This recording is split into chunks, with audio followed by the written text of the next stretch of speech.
It's a pleasure to be here. Thank you to Father Christopher and Father Jeremy for asking me to preach last night and tonight.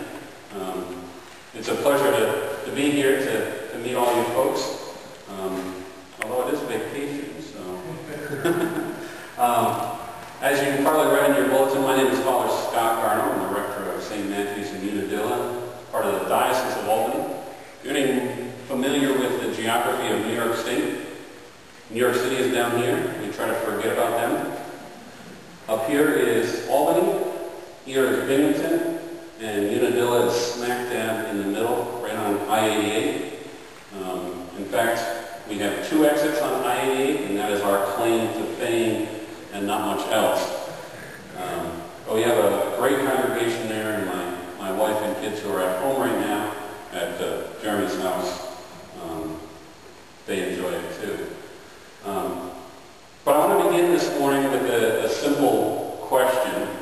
How many people remember I don't remember if it was late 80s, early 90s movie called City Slickers? Anybody see that movie? All right, about the same number as last night. But the point I want to make is, at the beginning of the movie, the main character, played by Billy Crystal, I forget what his name is, but him and two buddies are going through what's normally called a midlife crisis. They decide to head out to the range to help with a cattle drive. And they meet the old cowpoke who is leading the cattle drive. His name is Curly.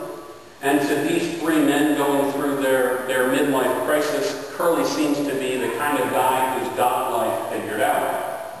So Billy Crystal's character asks Curly, what is the secret? What is your secret to just living a full life? Curly looks intelligent and looks wise and raises one finger and he says, "It's just one thing." And he immediately rides off, and Billy Crystal's character spends the rest of the movie trying to figure out what that one thing is. Psychologists and experts, probably people smarter than me, will tell us that in our lives we can't depend on one person to fulfill all of our psychological and intellectual needs. As much as we may love our spouses or our children or our parents, they can't fulfill everything we need. We need a network of people to fulfill the psychological things that we need in our lives for our lives to be fulfilled. And that very well may be true in that realm. In the realm I live and work most often in, the realm of spirituality, that's not true. Because the truth is, for us, there is one thing. There is just one thing. But it's not a thing at all. It's a person. And his name is Jesus Christ. And that's, I think, where our jumping off point is from the gospel today. We all heard Father Jeremy read it. It's fairly easy to grasp what's going on. Jesus is heading towards Jerusalem. He comes to Mary and Martha's house, and he goes in, and he seems to be teaching.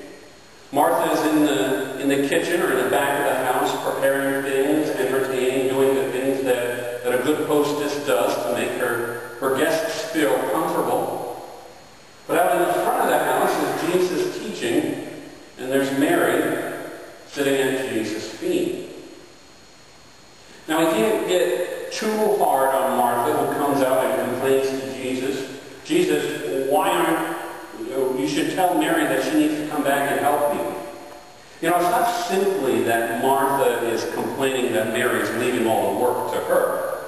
Sure, that's a problem that Martha doesn't like. But a bigger issue is the social norms of the day. We have to remember this is first century Jerusalem. So in first century Jerusalem, there are distinct places within the home and within society that are for men and that are for women. In the house, the front of the house, the main gathering room, is the place for the men, where the men gather, where the men communicate. But unlike today,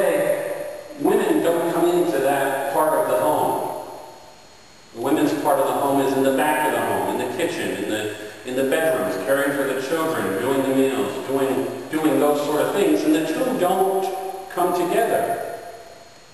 In fact, one of the things I read said that the only two places men and women came together was outside the home, like outside the house, where the children are as well. That's where the whole family comes together, or in the marriage bedroom. But in the front of the house where Jesus is teaching is not one of those places. So not only is Mary not helping be a good host to their guests, but she has scandalized the house by breaking this social mores.